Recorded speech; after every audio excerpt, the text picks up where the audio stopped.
په دې رسمي جرګه کې ناستو ډېرو قدرمنو عزتمنو مشرانو ځوانانو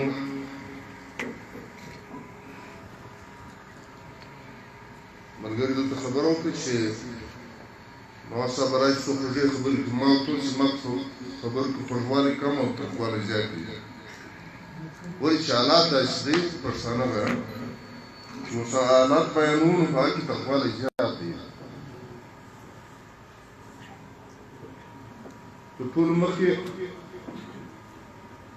تر چې محمود خان خپل مصر ټاکلی دی مصر مطلب دا دی چې هغه به د قوم خدمت کوي رهبري به کوي د قوم ستونزې مسایل تر سرکار رسوي تر قومي مشرانو رسوي نن سبا خالي په دا پټ کې راواخلې خالي په دا طریق قوم کې راواخلې د 50 سردارانو په زړه څوړې شي 50 روپۍ پیدا کې لزان سردار ولي کې لیکن کار په کار نه وي کوم قومي خدمت نه کوي بلکې قوم استعمالي د خپل ځان نه مصر مطلب دا نه وي چې ته به قوم راخې د ځان دپاره د ځان د خواهشات دپاره د خپل معتبرۍ دپاره د خپل ډنډمارۍ دپاره دې ته استعمالي نه قومي مشر په مثال د پلار وي د پلار دا کار وي هغه پر ځان تکلیف وړي لیکن په خپل بچي ته تکلیف نه وړي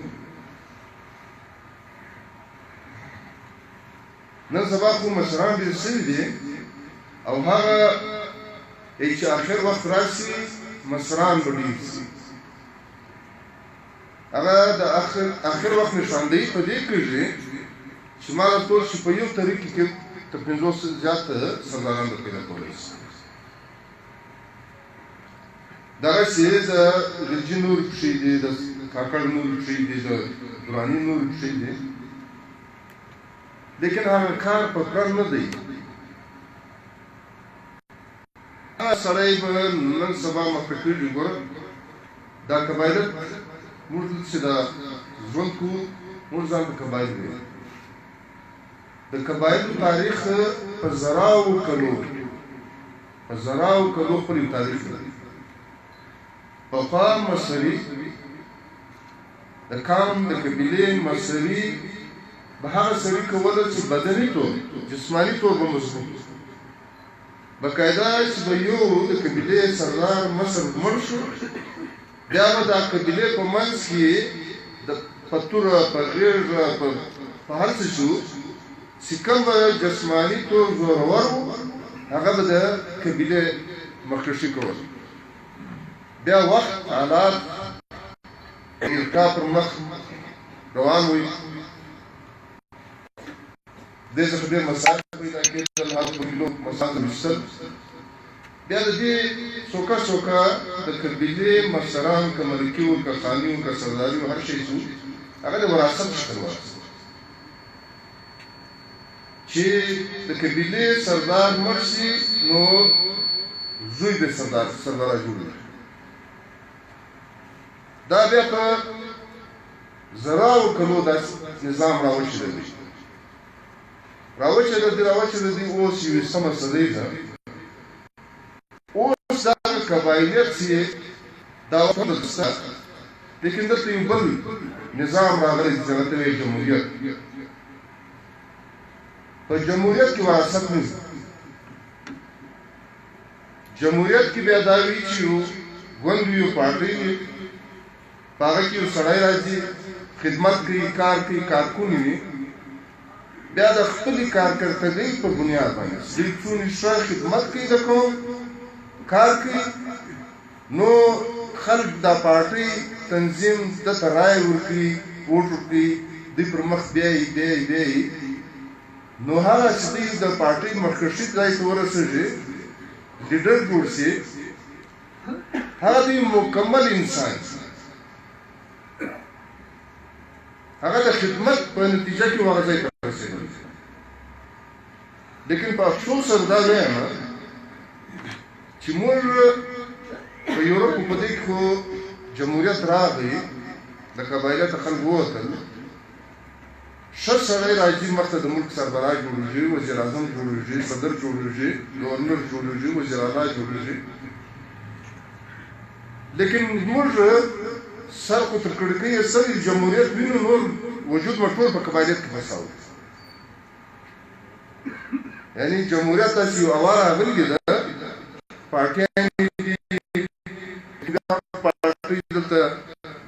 بېرته څوم پارټۍ دي، لیکن چې د ووټ وخت راشي بیا پر ځایي شی باندې ووټ کوي. په جمهوریت کې په ځایي باندې ووټ نه کوي، پر کارګرګي ورکول کېږي، پر یو سوچ ورکول کېږي، پر یو پروګرام ورکول کېږي. اوس ضروري نه دی چې د ملک زوی به بیا ملک به کامدوست وي، وطندوست به وي، لیکن زوی به کمفروش وي، زوی به ظالم وي، زوی به بد کردار وي، نو قوم ته تباه کوي. موږ لپاره دي چې په هغه کې به چڼولی سړی راځي، په هغه کې به هغه خامیانې ټولې د وتلي دي. لیکن د افسوس خبره دا ده چې په پاکستان کې جمهوریت د وراثت شکل ته شوی. یعنی مولانا مفتی محمود صاحب یعنی د جمعیت ډېر لوی لیډر وی، عالم و، لیکن د ده د وفات بعد د ده په پارټۍ کې ډېر حضرت جایز علما وو، ډېر لوی عالمان،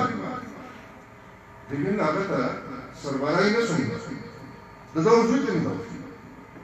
چې د هر حساب جونیئر وی، مطلب اقوانې هغه علمي طور نه دون وه، نه سیاسي طور دون وه. دارنګه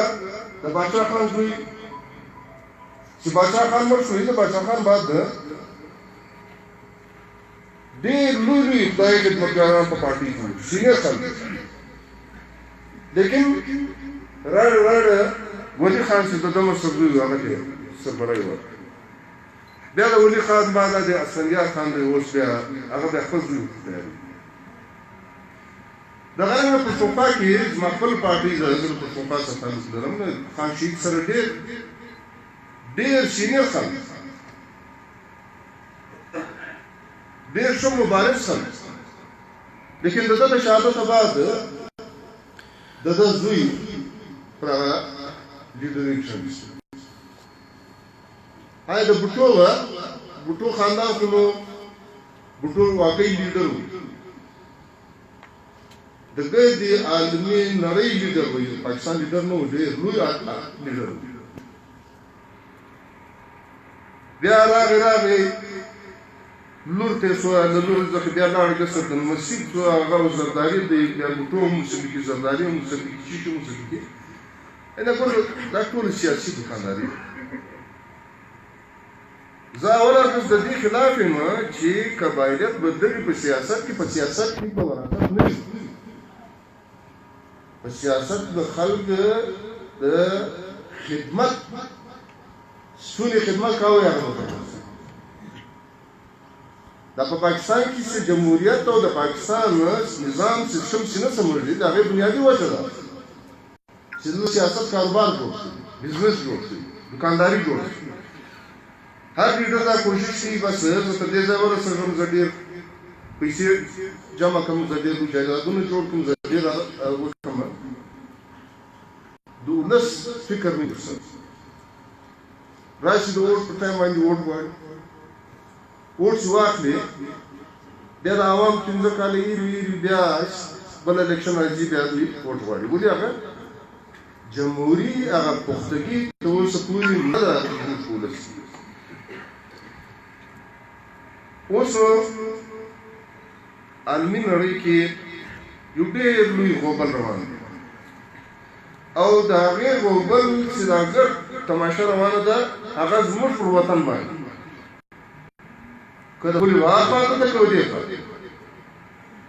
موږ چې ورته لارو باندې د ټول روس سوویت یونین د امریکې د یورپ د چاینا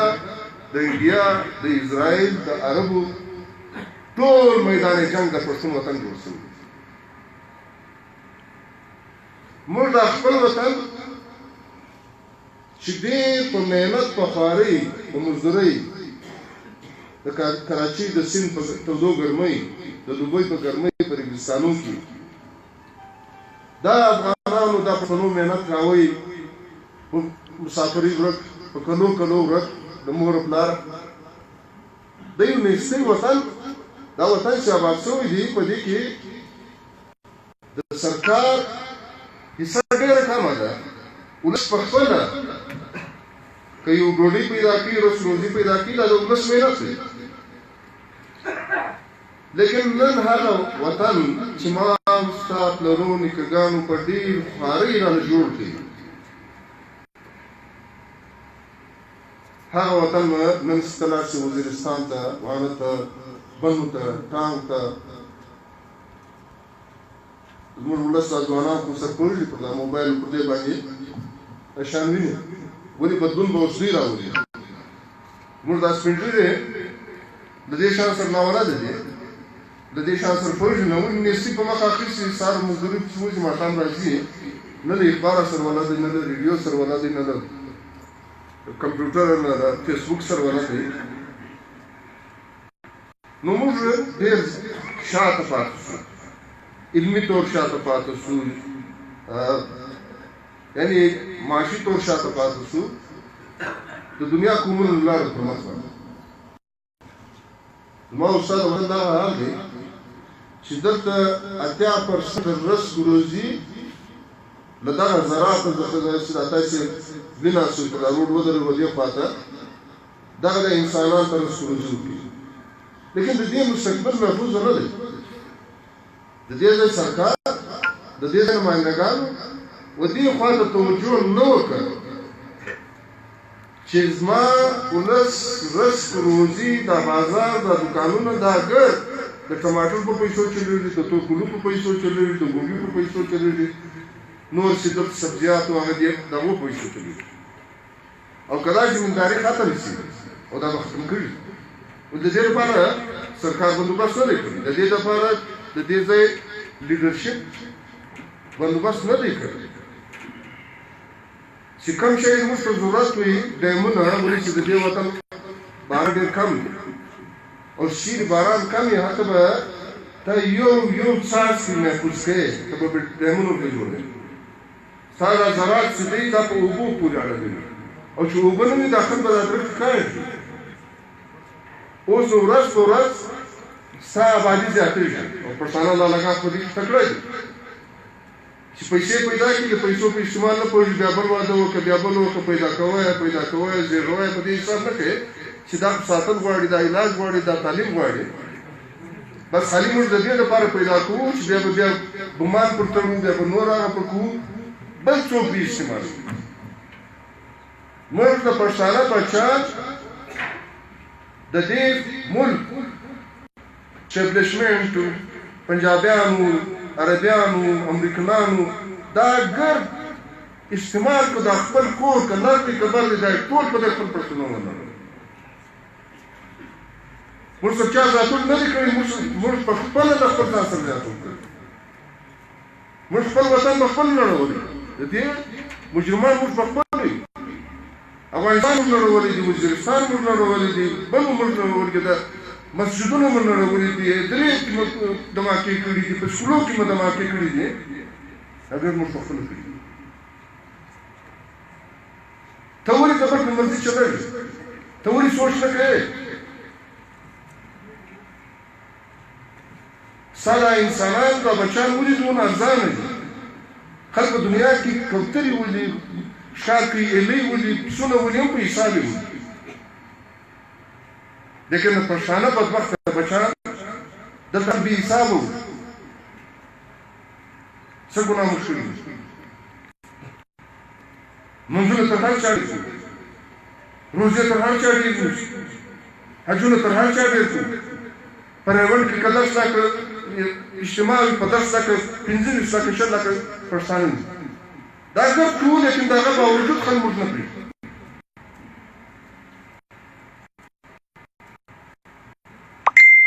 نو د دې لپاره اتحاد او د اتفاق ضرورت دی. د اتفاق ضرورت دا اوس چې څه کړي که څنګه دا غیر سیاسي مجلس دی لیکن بیرته موږ په سیاست سره تړلي یو. که څوک کوم قومونه سیاست کوي هغه پر مخ تللي دي، کوم قومونه سیاست نه کوي هغه پاتې شوي دي. زه نن په هر مجلس کې ما استاد خپل مجلس حصه جوړه کړې ده چې په پښتانه پر وطن اور لګېدلی دی ته اورا شو په خبر به یاست.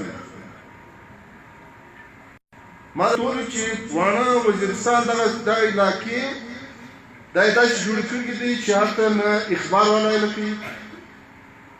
نه د کیمرې والا یې نه کوي، نه هلته ته تصویر اخیستلی شي، نه ویډیو جوړولی شي. که پلټیکل صاحب لیکه درته کشف د دې لیکي به ته یو کال نه وژې ته نه شې وتی. په هغه خوارۍ هغه وطنونه جوړول بیا د امریکن ګروپ بیا د پاکستان F-16 ټینکو فوجانو دا ټول وطنونه هوار کړل، برباد یې کړل، ښارونه یې راوار کړل. داسې مارکېټونه پکښې وو چې 300 طوفانونه په پکښې وو د یو سړي. دا یې بلډوز کړل، بلډوزران یې پرې ووژل. د دې څه مقصد؟ که سړي ګناه کړې ده خو سړی ونیسه. اوس که دې چا بد کړي او سړی وي سرکار بیسي بلډوزر اسان کې بازار ونه لري. بازار څه ستا څه مقصد دی؟ بازار نړول او سامان چورکول. یعنې ته پښتون بیا یو 100 کاله شاته دی چې لاړ شه بیا دا نوی نسل دی بیا لاړ شي په سند او په دوبۍ کې د مزدورۍ وکړي بیا له سره خواري شروع کړي. دوی تا ته تعلیم نه درکوي، دوی تا ته د ووټ حق د شناخت کارډ حق نه درکوي. د ده په انګریزي کې ورته وایي مرسنریز پکار دي، د ده کرایه قاتلان پکار دي. د پښتانه بېوس روزي جاهله بې علمه بچان پکار دي چې بیا دې هر تربیه کوي که بم پورې کوي که افغانستان ته ورسي که څوک ووځو د ده هغه فوج پکار دی. هغه فوج موږ دا وي 40 کاله 50 کاله کېږي د افغانستان انقلاب موږ دا کار جاري ساتلی. تا خپل کور ونړول، تا خپل یعنی چې افغانستان روغ افغانستان د مصطفی په اسمبلي کې وي چې روغ افغانستان مضبوط افغانستان د پاکستان په ګټه دی او په پاکستان کې د پښتانه په ګټه دی چې ستا افغانستان روغي دلته به ستا قدر کوي. که ستا تر شا ستا کور کمزوري وي نو ستا حیثیت به کمزوري وي.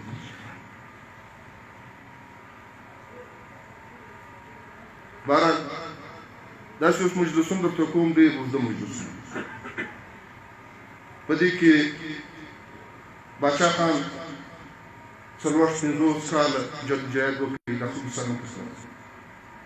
په دې کې خان شهید 10 کاله جیل ته لاړې، لونې جدوجہد وکړي، دا خو سر نه کړه. په دې کې عالمانو سیاسي پارټۍ وي هغو جدوجہد وکړي، دا خو سر نه کړه. نو اوس موږ پوره عالمان یو، نه پوره قوم پرست یو، نه پوره جنتیان یو، نه عجب شی نه جوړ شوي. هېڅ سمت مو نه دی معلوم چې پر کومه خوا روان یي، بس چا ته لاس ونیول روان یي. سمت مو معلوموي. ځان به پښتون کوې، د هر چا سره به جنګ کوې د پښتانه د حق لپاره. او دا خبره زه مولانا فضل الرحمن صاحب کوم محمود خان کوم ما خپل اوس بیا خیال دی چې اسفندیار خان سره دغه سره چې په ټول وطن اور د پښتانه لګېدلی دی او ټول د پښتانه وطن اورونه اخلي. تاسې معتبرۍ کوئ په اسلام آباد په دغه لوی لوی محلات کې ناست یاستئ، تاسې د دې غریب پر سر باندې اور اخلئ په هغه ځای کې. نن چې پرون مینای سم کوم پر ټول پښتانه اور بند دی. نن خالي پر جمعیت والا ورنه دی باندې نن خالي د پښتونخوا والا پر سر ورنه دی باندې نن خالي ترکي نه کیږي نن په دې ځای کې خالي کاکان نه سوځي په دې اور کې ټوټل د پښتانه ټوټل قومونه ټوټلي پارټي سیاسي دا ټول کې سوځي او د دې ټول مشاور دغه لیډران دي دا خپل هر سیاسي اجنډا وشاته کوي دیوار به سره کښېني چې دا د پښتانه له وطن اور مړ کړي چې دا اور مړ شو دا جنګ ختم شو د پښتانه د ځوان د پښتانه د اوږې کلاشینکوف کښته شو قلم یې په لاس ورکړي دا کوم به ترې کېږي او دا صفا ورته وی که په دغه نازک وخت کې بیا هم دا لیډران نسل کښېني بیا دا صفا خبره کوو چې دا د کوم مجرمان دا د کوم دکانداران دا پر دې کوم پر سر باندې کاروبار کوي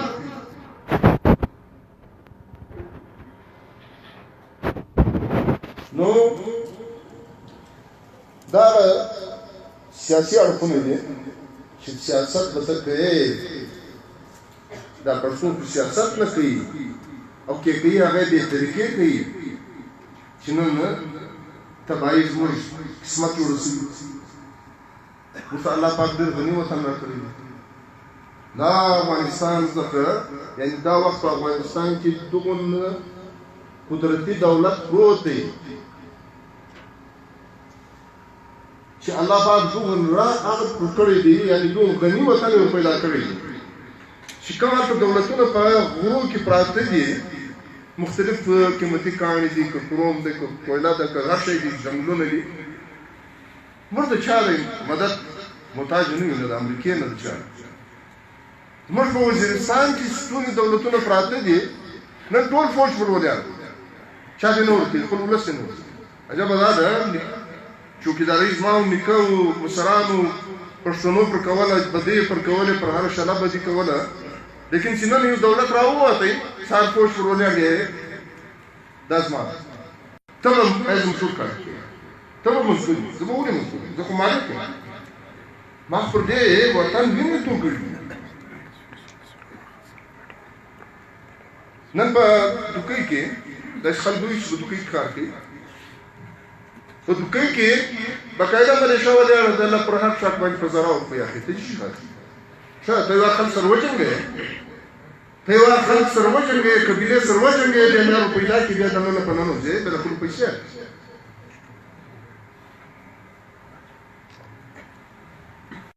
ولې زما د پښتنو په وطن کې دا دولتونه راوځي په شارګي کې ملیشه چلی کولا په سماولن کې ملیشه چلی په فوج چلی په دوکۍ کې ملیشه چلی دوی خو دې مور زوی لاړ شي په بلوچ علاقه کې د یو شی وچلی ولې د بلوچ علاقې ته نه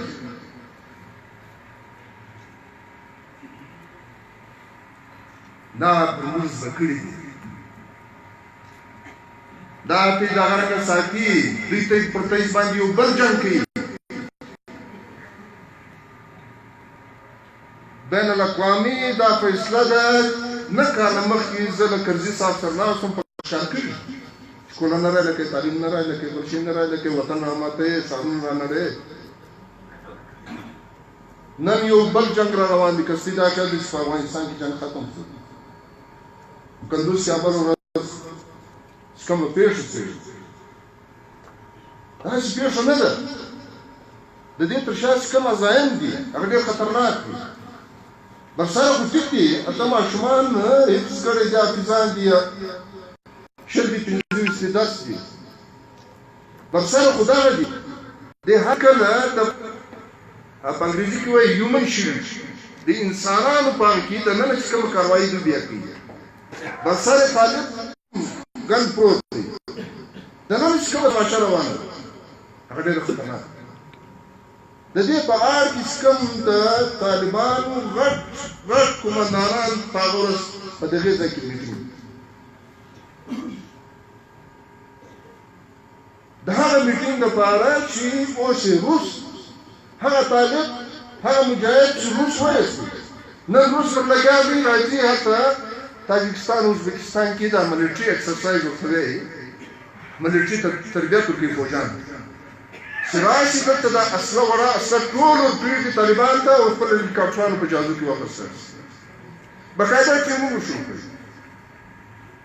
او بله خوا ته امریکا لګیا ده بیا داعش ورته برابروي دا اوس بیا پرلوي یعنی داعش پښتون طالب پښتون هم ماشومان چې پکې مریا خوځره نو د هغې لپاره چې دوی دا دوه کورسونه فوجونه تیاري دوی به یوه سپلي ګوله کاږي تا به وژل کوي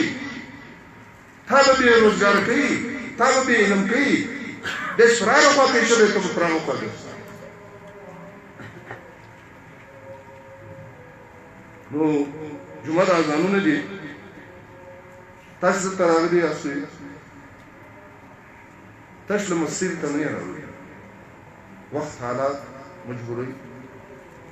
دا به کړي دا چې به حالت راشي چې موږ به له دې خوا روان یو خدای خبر کومه خوا ولاړ شي کوم دا وطن کې جنګ روان دی چې هغه خدای خبر څه کېږي افغانانو ورته ډېر ښه ښایسته ژوند و کور پرېښول ډېر ګران کار دی مجبوري یې راویستل نن وطن په ډک دی د پښتانه په وطن کې دي موږ دا ټول لر وبر یو افغان ولرو په دغه کې چې موږ یو نسل یو قوم یو پښتانه یو د یو مذهب خلک یو ټیک دی دا د پېشان لپاره څو قبیلو په نامه یادېږي په کور کې هم غږ کېږي پلار غږ کوي مور غږ کوي مختلف غږونه کوي یو زوی پسې یو رنګ غږ کوي په بل زوی پسې بل رنګ غږ کوي په بل لور پسې بل رنګ غږ کوي مختلف نمونې دا یو کور دی پښتانه پکې پراته دي مختلف نمونې ها په کور کې بیا هغه د ژوند طریقې د خپل د قبیلوي کوم طریقې چې دي دا کوم خپل پولې ښکاره دي خپل رغونه ښکاره دي خپل وطنونه ښکاره دي بیا موږ پر دې باندې د نصیب په وطن باندې ډېر جنګونه کړي دي بدۍ بدمرغۍ مو کړي دي جګړو تللي یو هغه ساتو وځان ته هغه یې چې مونږ دلته ډېر دغه جلازیان ته راغلي په روان کښې دلته ناست د لاس دوه اړې په لاس کې غرو باندې هره ورځ یې ځغلولي نو موږ شوګیداري پر کوو ځلوو کوو بیا راځو مقدمې څه ګټو هغه په وکیلانو خورو نو دا وطنونه د هر چا خپل وطنونه دي ډېر پاکستانیان تللي دي په یورپ کې دي ډېر پاکستانیان تللي دي په پاکستان او دا په امریکا کې دي د هغه لپاره خپل نظام شته خپل طریقه یې جوړ کړې ده چې ته راغې تا ته به دغه شان درکوم بیا چې دوم وخت درکړي بیا به دغه خپل سیستم یې نظام یې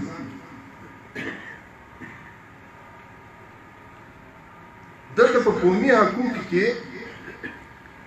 له بله وطن راغلی پښتون افغان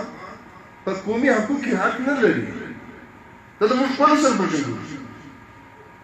په اخترزي کې دننه خلک سره جنګېږي په دېخلي کې دننه خلک سره جنګېږي جنازې په خپله آپس کې سره جنګېږي یو انساني حقوق دی هغه انساني حقوق چې موږ کافر بولو موږ بد بولو موږ د دوزخیان بولو هغه هم ځان ته قانون جوړ کړی امریکن یورپیان چې هغه انساني حقوق به تا ته درکوي چې تل ته ژوند کوې ته ښکاره خبره ته بل ته دکانداري کوې ته به بزګري کوې ته به یو بل روزګار کوې د هغه ژوند سهولتونه که د شناخت کارت دی که د هر شي دی هغه سهولت به تا ته میلاوږي چې ته ژوند پورې کوې نن بې شناخت کارت بې پلانه بې دا اوس ډېر خلک کمپیوټر دور راغی هر شی په کمپیوټر کې چې یو بټن کلیک کړی ستا په ګډ عملنامه ستا کاروبار ستا هر څه چې دي دا به راوځي ټیک دی نن دا سپین ږیري دي دا به لاړ شي دا موږ ټول مسافر ځو لیکن دا راتلونکي نسلو ته دا بچیان کړه چې کوم حالات پیدا پاته کړي د هغې لپاره د سوچ ضرورت دی زه پر دې ټولو کې چې ما ته دا پښتون قوم عزت راکړي به حیثیت پښتون که نه زه خو د یو قبیلې سره تعلق لرم د کاکړ یم په کاکړ کې بې جوګزه یم جنازه یم جوګزه یم فلانه یم لیکن دلته مناسب کوم زه روان یم څو شپې کې کندهار ته هلته 10,000 مخکښه خلک هغه قبیلوي طور یو حیثیت لري دا به هلته راغونډېږي بیا به زه ورځم هلته بیا به هلته د دوی د هغه دپاره پارټي جوړوم هغه دپاره به زه هلته مشران وټاکم نو هغه خلک هم د ما د تمه لري امید لري ته دلته په دې وطن کې پراته یاست په دې کې اوس وطن غواړي ولې زه څلور نیم پنځه کاله د دې سیمې څخه لږ پرې پاتې شوم د کوټې د وزارت یا د هغه ځای د نمایندګۍ په وجه بیا هم نظر مې دلته وایي چې څومره کار مو کولی شو څومره هم کولی شو که نن د ښار هلته یې ناست وي ښار د ښار رنګ اخیستی دي بګیانې دي روډونه دي واټر سپلایانې دي فلانه دي څه به کولی شو د خپل وطن لپاره دا نه زه پر ځان د چا هغه لولم زه په خپله چې داخل ما ته عزت احترام راکوي زه دا خپل ځان ذمهواري لولم چې دا زما کور دی او په دغه کور کې د کوم شیانو ضرورت دی چې زما په وس کې دی هغه زه کوم دلته د دې لپاره دلته چې څه پښتانه دي دغه ټول دپاره د هغه ټول پښتانه دي ښکاره خبره د سپي راغلي استوي بالا کورونه دي هغه دي دا د مسایل وي د ټرانسفارمر مسله وي دا د بجلي د لاین مسله وي دا د واټر سپلای مسله وي نو دا مسلې حرکت غواړي پر دې هر شي باندې زه سرمرګر یم زه دا وطن جوړول غواړم د خپل ضلع جوړول غواړم ابرزمون پیسې سره میټینګ ما ته زه دا یو مثالي ضلع جوړوم چې دا خلک دلته ترېږي واقعي خلک دا پوښتنه وکړي چې دا کوم ښار دلته څوک اوسي دلته مشران څوک دي چې پر دا روډ ترېږي چې دا روډ ورسره خلاصېږي خو چین به هم پرایله وي اسلام آباد به هم پرایله وي هر څوک پرایله وي کم سے کم چې دلته پر دا روډ ترېږي چې هر واقعي دلته ښه انسانان اوسي چې ښار یې دارنګه برابر دی دا خلک یې داسې برابر دی دوکانونه یې داسې برابر دي نو دا ښه خلک معلوم وي سوله یې خلک معلوم وي نو تاسو ډېره مهرباني ته ماته دعوت راکړئ زه حاضر شم خبرې به سره کوو مجلسونه به سره کوو د وطن ستونزې به سره حل کوو سر به سره خلاصوو دا شان پرېږدو زیاته ده چې هر څه پر الله پاک یې کړي دي الله پاک دا دنیا جوړه کړې ده موږ ته په لاس راکړي دي د دې جوړېده به انسانان الله پاک 1,40,000 پیغمبران راواستول په 1,40,000 پیغمبران کې 1,00,000 پیغمبران خپل ولس شهیدان کړل خپل پیغمبران یې نو د انسان د جوړېدو دپاره الله پاک ټولې خلک پیغمبران راواستول اوس پیغمبران نه راځي پیغمبران نه راځي اوس به موږ دغه لګیا یو ما ته ګډه ګزاره به کوو ولس ته به صحیح لار وښیو د حق لار به وښیو د ښو د بد تمیز به وښیو لیکن دلته چې هر څوک راغلی دی اوسي